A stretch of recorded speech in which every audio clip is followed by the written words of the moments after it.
नमस्कार। अपने एमपी में सीधे आपको लिए चलते हैं जल जीवन मिशन के अंतर्गत आयोजित राज्य स्तरीय कार्यशाला में। क्योंकि हम सब मिलके ही परिणाम प्राप्त करते हैं, इसलिए मैं अपना परिवार मानता हूं। पानी के महत्व को हम सब अच्छी तरह जानते हैं।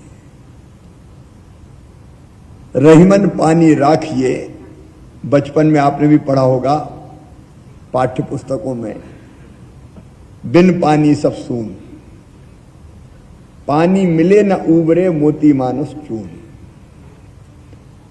पानी का महत्व हम सब जानते हैं। पानी हमारी जिंदगानी भी है। हवा के बाद, ऑक्सीजन के बाद सबसे ज्यादा जरूरत अगर किसी चीज की होती है तो वो होती है पीने के पानी की। मैं गांव में पैदा हुआ। मेरा गांव तो नर्मदा जी के तट पर है, इसलिए पानी की कमी नहीं रही। इतना जरूर था कि पानी भर के लाते थे। कोई नल नहीं था, कोई कनेक्शन, हैंडपंप भी नहीं होते थे। तो नर्मदा जी से ही पानी भर के लाते थे, पीते थे। जब बरसात होती थी और बाढ़ आती थी खूब, तो पानी में मिट्टी मिल जाती थी, तो फिर घिनौची कहते थे गांव में। आजकल तो घिनौचियां खत्म हो गई है, जहां पानी के बर्तन रखते थे। ज्यादा इसलिए रखते थे कि एक जो आज पानी भर के लाए वो आज नहीं पिएंगे, तो 3 दिन बाद जब मट्टी नीचे बैठ जाए तो कपड़े का छन्ना लगा के छानते थे और फिर पानी पीते थे। उस समय ट्रीटमेंट प्लांट नहीं हुआ करते थे, वाटर ट्रीटमेंट प्लांट, और इसलिए जैसा भी होता था पानी। लेकिन गांव में, विशेषकर पहाड़ी क्षेत्रों में, कई बार बचपन में बहुत समय होता था तो मेहमानी पे भी जाते थे, मामा के घर, बुआ के घर। तो मैं बचपन में देखता था, जौन तला खपरिया करके गांव थे, मैं बहुत जाता था गर्मी की छुट्टियों में। 4 बजे सवेरे, 3 बजे सवेरे महिलाएं उठती थी और फिर होड़ लगती थी कुएं से पानी भरने की। और होड़ इसलिए लगती थी कि थोड़ी देर में ही कुएं का पानी खत्म हो जाता था। उसको हम गांव की भाषा में कहते थे चुआ आ गया। अब आप में से जो कोई पुराने गांव के परिवेश से होंगे तो आप समझ, चुआ आ गया मतलब पानी अब ज्यादा नहीं है। तो खाली बर्तन प्रतीक्षा करते थे कि इकट्ठा हो जाए 12 बजे रात के बाद, तो 1 बजे 2 बजे ही भर लो। जिसका भरा गया बर्तन भरा गया, नहीं तो वो रह जाएगा। वो एक दौर था। पेयजल का भयानक संकट हुआ करता था। अच्छा, पूरी सभ्यता भी अगर आप देखें तो नदियों के किनारे क्यों बसी? जितनी भी सभ्यताएं हैं, सिंधु नदी के किनारे हो, गंगा जी के किनारे हो, पानी के कारण। पानी रहेगा तो हम रहेंगे। और जब पानी के बारे में कई तरह की व्याख्याएं भी होती हैं। बड़ा पानीदार आदमी है। अब इससे आप पानी की उपमा, मतलब आप में कुछ ठीक है तो कहते हैं अरे पानीदार है, इसमें तो पानी है ही नहीं। तो पानी की उपमा दी जाती थी। तो वो दौर था जब पानी होता नहीं था, बहुत परेशानियां होती थी। फिर आगे बढ़ा जमाना तो वो हैंडपंप का जमाना आया, कुएं से, कुएं, बावड़ी। अच्छा, पुराने जमाने में तो धार्मिक काम में तो अच्छा काम, पवित्र काम क्या माना जाता था? बावड़ी खुदवा दी, तालाब खुदवा दिया, कुआं खुदवा दिया, तालाब बनवा दिया। यही धर्म का काम माना जाता है। धर्मशाला, बावड़ी, कुआं, तो पानी की व्यवस्था के। अब जमाना आगे बढ़ा, हैंडपंप का जमाना आया। फिर हैंडपंप में प्रतिस्पर्धा लगी। अब कई बार पीएचई वाले इस कठिनाई का सामना आप सब करते होंगे कि मेरे घर के सामने ही लगना चाहिए हैंडपंप। और अगर आप ग्वालियर चंबल संभाग में चले जाओ तो वहां तो कहते थे खेचू। क्या ग्वालियर चंबल वाले हैं अपने तरफ? खेचू। उसमें यही रहता था कि मेरे घर के बगल में है कि नहीं बता। नेता की लोकप्रियता खेचू लगने से और नहीं लगने से बढ़ती और घटती है।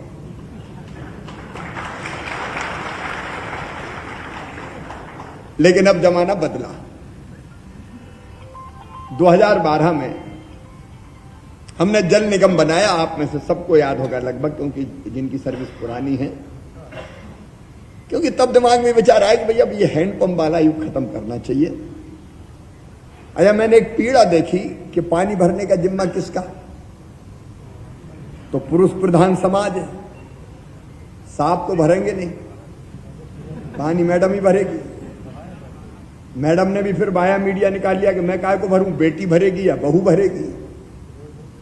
तो अक्सर बेटियों से पानी भरवाने का काम होने लगा। भैया पानी नहीं भरेगा, भैया तो भैया है, पानी कौन भरेगी, बेटी भरेगी। तो हैंडपंप के सामने बेटियों की लाइन लगी रहे, कई बार स्कूल ही नहीं जाए। मन में विचार आया कि अब स्थिति बदलनी चाहिए। हैंडपंप में भी दिक्कत यह है कि कई बार गर्मियों में नीचे चला गया पानी तो राइजिंग पाइप डालो, और कई बार नीचे चला जाओ तो बड़ी देर तक तो हत्ते पे वैसे लटकना पड़ता था बेटियों को, तब बहुत देर में पानी आता था। तो आधी जिंदगी उनकी, आधा समय दिन का इसी में पानी की मशक्कत में ही निकल जाए।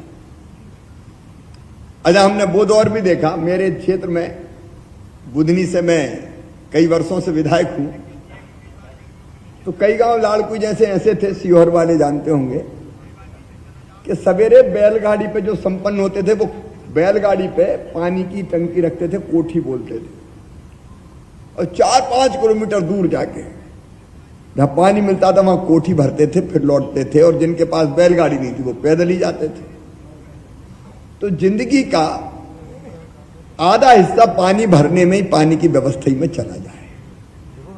फिर पानी अगर खर्च करना तो सोच समझ के खर्च करो, कितना पीना है, कितने से नहाना है। कई बार नहीं है तो नहाओ ही मत, रोज नहाने की जरूरत क्या है, पानी के चक्कर में फिर और परेशानी होगी। तब मन में विचार आया कि पानी को, अब मैंने सबसे पहले अपने क्षेत्र में लाड़कुई में ही 1.5-2 किलोमीटर दूर बोर करवाया। कई बोर हुए, उसमें से एक बोर में पानी निकला, पाइपलाइन बिछाई और पानी लेके आने की कोशिश की। ऐसी एकल योजनाएं बनती रही पहले, लेकिन व्यापक पैमाने पर पानी का काम नहीं हुआ। तो 2012 में हमने जल निगम बनाया और तय किया कि कई गांव में पानी नहीं है, पानी का स्रोत नहीं है। अगर बोर भी कर दिया तो सितंबर, अक्टूबर, नवंबर में खूब पानी रहता है, लेकिन जब अप्रैल में आया तो पानी सूख गया बोर का। तो फिर यह हुआ कि एक ही जगह काय को दूर जहां बांध और नदियां हैं वहां से पानी लाओ। देखिए धीरे धीरे युग कैसे बदलता है। जब मैं मुख्यमंत्री बना 2005 में, तो बिजली, पानी, सड़क, 3 भयानक समस्याएं थी। सड़कों के गड्ढे, पानी सिंचाई का भी, पीने का भी, और बिजली आती नहीं थी। तो हमने धीरे धीरे एक एक करके चीजों को निपटाया। सड़क, बिजली, पानी में पहले सिंचाई में खूब काम हुआ, और 7.5 लाख हेक्टेयर जमीन सिंचित होती थी, हम पहुंच गया 45 लाख हेक्टेयर पे। बांधों की श्रृंखला बन गई अलग अलग। लेकिन जब हमने बांध बनाए तो हमने पीने का पानी भी सुनिश्चित कर दिया कि इस बांध से इतना सिंचाई के लिए जाएगा, इतना पीने के लिए जाएगा, इतना उद्योगों के उपयोग के लिए जाएगा। उद्योग भी बिना पानी के नहीं चल सकते। लेकिन अब पानी आ गया, नदी में है, बांध में है, तो फिर यह विचार आया कि एक गांव की योजना का है को समूह पेयजल योजनाएं बनाओ, एक जगह ट्रीटमेंट प्लांट बनाओ, इंटैक वेल बनाओ और पानी खींच के ले जाओ। और एक ही योजना से सैकड़ों गांव में, 100 गांव में, 50 गांव में पहले ये शुरू हुआ, 200 गांव में, बाद में तो 500 गांव में, 700 गांव में। तो एक जगह से पानी खींचो, बांध से खींचो, नदी से खींचो और घर घर पानी पहुंचाओ। तो जल निगम अपना बना 2012 में। कई एकल योजनाएं भी बनाई, कुछ प्रयोग सफल हुए, कुछ प्रयोग असफल भी हुए। पानी अगर नीचे चला गया तो फिर कई बार वो गर्मी के दिनों में काम नहीं देते थे। लेकिन इस क्षेत्र में क्रांति तब आई जब हमारे प्रिय प्रधानमंत्री नरेंद्र मोदी जी ने लाल किले की प्राचीर से 15 अगस्त 2019 को जल जीवन मिशन की घोषणा की। हम जल निगम से काम कर रहे थे, लेकिन जल जीवन मिशन ने पूरे परिदृश्य को पूरी तरह से बदल दिया। 50% पैसा भारत सरकार लगाती है, 50% राज्य सरकार लगाती है। लेकिन प्रधानमंत्री जी ने संकल्प किया कि भाई 2024 तक पानी पहुंचना चाहिए। और मैं भी बेटियों की जो हालत देखता था, माताओं बहनों की देखता था, तो लगता था कि इसको सर्वोच्च प्राथमिकता पर करना चाहिए। हमारा साल सवा साल इसलिए बेकार चला गया कि उस समय जब दूसरी सरकार थी तो जल जीवन मिशन को तवज्जो नहीं दी, पैसा ही नहीं दिया, क्योंकि 50% तो स्टेट गवर्नमेंट को लगाना है। इसलिए हम देर से शुरू हुए, लेकिन देर से शुरू होने के बावजूद भी हमने कई जिलों में बहुत ही अच्छा काम किया। मुझे कहने में कोई संकोच नहीं है। लगभग 53 लाख घरों में पहुंचा चुके हैं। लगभग 53 लाख घरों तक हम पहुंचे हैं। और इसमें कोई संदेह नहीं, अद्वितीय काम किया बुरहानपुर जिले ने। मैं बुरहानपुर जिले की पूरी टीम को, कलेक्टर को और पूरी टीम को बधाई देता हूं। एक बार आप भी तालियां बजा के पूरी टीम का स्वागत कीजिए।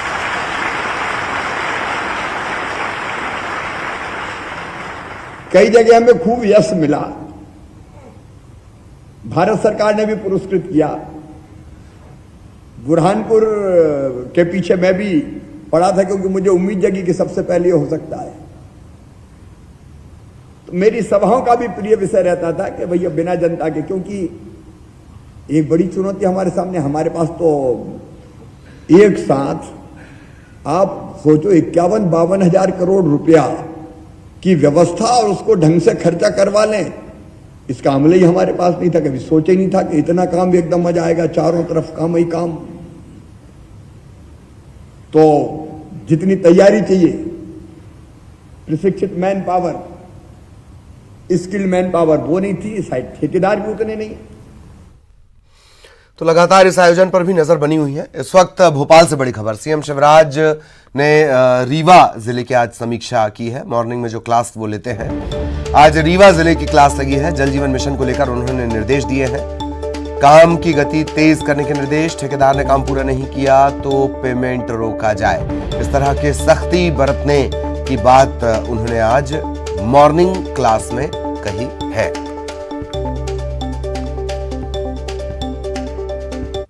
इधर सीएम शिवराज सिंह चौहान का एक्शन जारी है। हनुमाना में लापरवाह सब इंजीनियर सस्पेंड कर दिया गया है। बिजली विभाग में लापरवाही को लेकर एक्शन लिया गया। सब इंजीनियर के काम की जांच और सस्पेंशन के निर्देश मुख्यमंत्री ने तत्काल दिए हैं।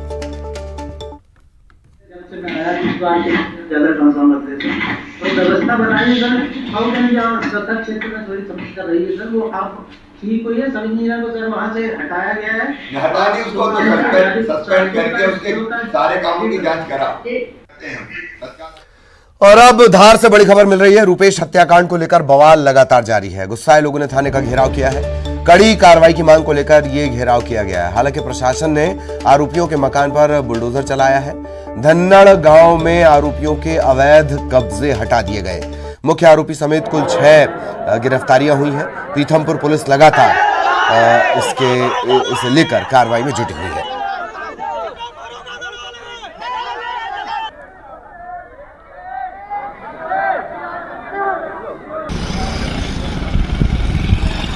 और सीधा आपको लिए चलेंगे धार। सहयोगी नवीन इस वक्त हमारे साथ जुड़े हुए हैं। नवीन, क्या कुछ अपडेट ये भी बताएं, और बहुत शॉर्ट में ये पूरा घटनाक्रम, कैसे ये हत्याकांड लगातार सुर्खियां बना रहा। नवीन।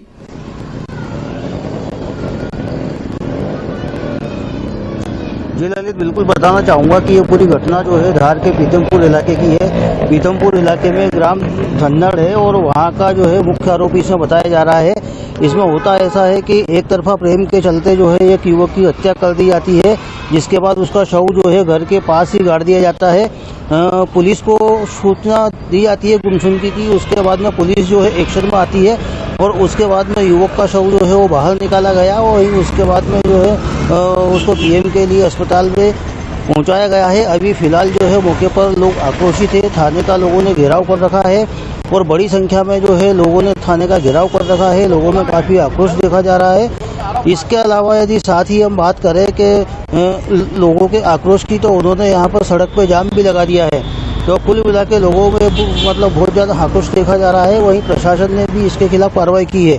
प्रशासन ने आरोपियों के जो है 150 मकान जो है वो ध्वस्त किए हैं, उनके ऊपर बुलडोजर चलाया है और बड़ी संख्या में जो है पुलिस बल और प्रशासनिक बल जो है मौके पर फिलहाल जो है मौजूद है। और अभी जो है पुलिस जो है कार्रवाई कर ही रही है और अभी मामला थोड़ा सा तूल पकड़ा हुआ भी है। जी ललित, बिल्कुल बिल्कुल, बहुत बहुत शुक्रिया नवीन आपका इस तमाम जानकारी के लिए। लगातार नवीन की नजरें बनी हुई हैं, आगे भी हम उनके जरिए अपडेट आप तक पहुंचाएंगे।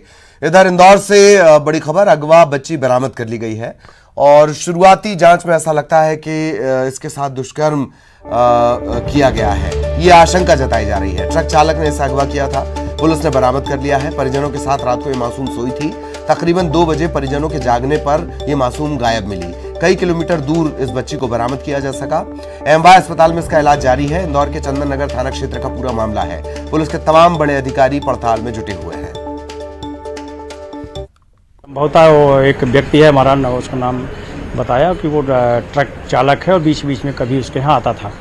इस आधार पे हम लोगों ने फिर उस ट्रक चालक का पता किया, उसके मालिक से गाड़ी नंबर पूरे ट्रेस किए, उससे पता किया गया तो एक व्यक्ति निकला जो उसका परिचित है और उसी ने उस बेटी को वहाँ से चुपचाप उठाया और ट्रक से ले गया। ट्रक से ले जाके उसको कुछ दूर में उतार दिया था।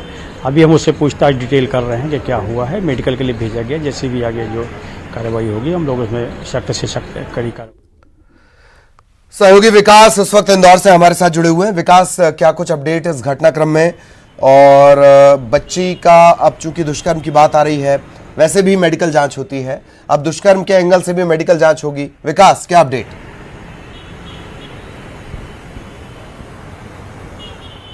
जी हाँ, बिल्कुल, चंदन नगर थाना क्षेत्र का मामला है जहां हैवानियत भरा इस पूरे मामले को कहा जा सकता है। मामला निकलकर सामने आया, पुलिस पूरे मामले की जांच कर रही है। जानकारी के अनुसार रात लगभग 10 बजे मासूम अपने परिजनों के साथ सोई थी। जो परिवार है वो इलाके में चौकीदारी का काम करता है, लेकिन रात 2 बजे के आसपास जब उसकी माँ सोकर उठी तो बच्ची उनके पास में नहीं थी।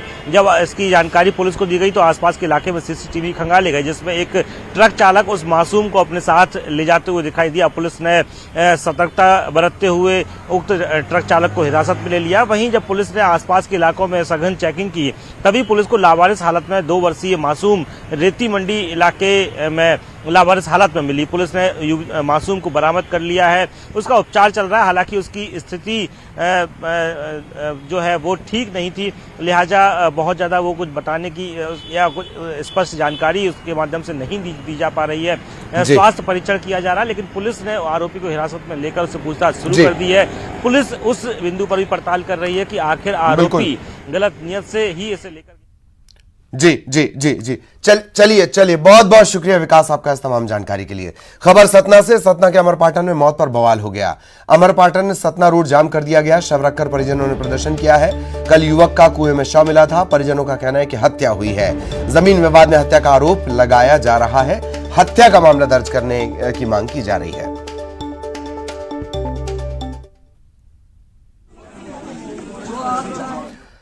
खबर रतलाम से, जहां मेडिकल कॉलेज में नियुक्ति के नाम पर रिश्वतखोरी का वीडियो सामने आने के बाद हड़कंप मच गया है। डीन डॉक्टर जितेंद्र गुप्ता ने जांच के आदेश दिए हैं। मेडिकल कॉलेज के ICMR प्रोजेक्ट का यह मामला है। फील्ड कर्मचारियों की नियुक्ति में क्या रिश्वत का खेल चल रहा था? ये वीडियो यही सवाल पूछ रहा है।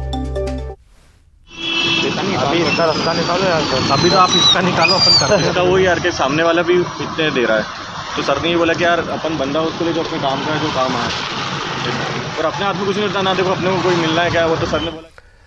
और खबर ग्वालियर से, दशहरा मिलन समारोह में बंदूकें लहराई गई। बीजेपी से निष्कासित प्रीतम लोधी उमा भारती के रिश्तेदार भी हैं।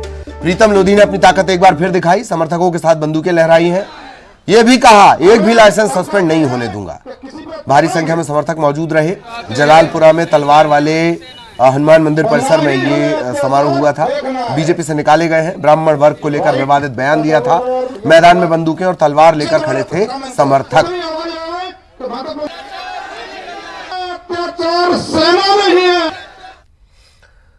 और अब 25 सेकंड में खबर।